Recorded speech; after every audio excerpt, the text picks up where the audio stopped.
your recipe stands out from the rest? My recipe stands out. Apart from the name, because I'm gonna go into that.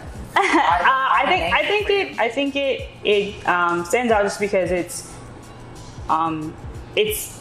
me. You know, like I put everything I have into it. I'm very critical, very particular. I'm my biggest critic. You know, and there's nothing anyone can tell me like that I haven't heard. And I'm like, okay, like me from my experience eating tamales with my mom, like that's what makes it different, and it tastes just like home. And you know, I'm still learning, and I'm still like, you know, I have hiccups here and there, like, you know, because I'm not the doña, you know, like I haven't been doing this for years. I'm not my mom who dropped out of second grade to do this. Like that's what she used to do. Second nature to them. You know, like that's what she has done for years. You know, my mom is 70 something.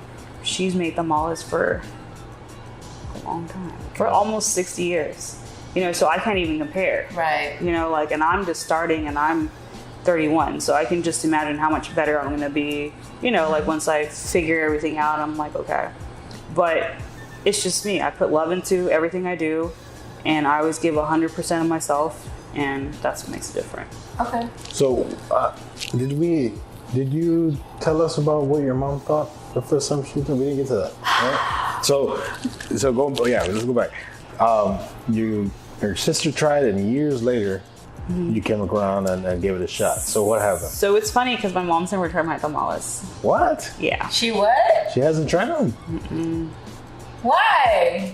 So my mom doesn't even know I'm doing this. Okay, because on your end, are you nervous? I'm really nervous, honestly, just because I'm gonna get emotional. I'm gonna get emotional right now. Okay, I'm sorry. So no, like, Vicente. That's great. I would have thought that she would be the first one. No, but then she is the worst critic. Your harsh. So yeah, so I mean, it means a lot to me, and you know, like.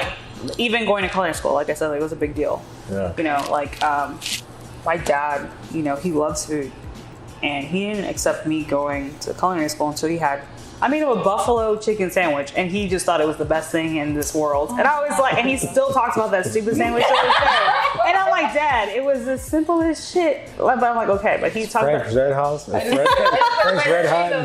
But it was like, you know, like, so it took a long time for them to accept that. So with this, it's like, you know, my mom is the queen of making this stuff. Like, she still makes them till today. She sells them, like, you know, like, she makes. Are you intimidated by your mom? I'm not intimidated because I know she's gonna, like, the thing is, like, she'd want to make her proud.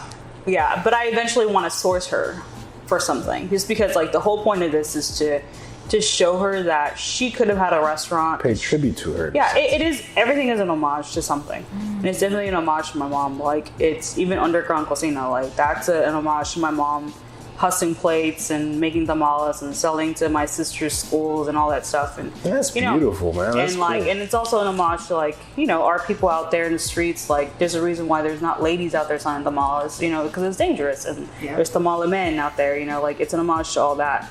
So it's like, shout out to that one lady that I see over there on West Road and 45 outside of a Walmart. Like, I pull in there sometimes, and that lady's right there. Like, it's absolutely what you're saying, because it's like, it's her, and then there's that one motherfucker selling a bunch of, like, knockoff CDs and shades. It was like, all right, lady, I know you have a gun or something, because you know. Yeah, it's definitely a homage to her. So it's like, it's just for me to show her that you know, she could have been successful had she done this as, you know, as like her main goal, but she was just so caught up in keeping us grounded as kids, you know, being first generation, her coming over for good reasons, and, you know, making sure that we were educated and we all went to college and all this stuff. So it was just like, you know, I just want to be like, hey, Mom, I know I have a college degree that I don't use, but we can still make a life. We can make a life with what you taught us. There's something that we plan on doing, like a follow-up interview with all of our interviewees. So by next time, I hope we have a story about your mom trying it.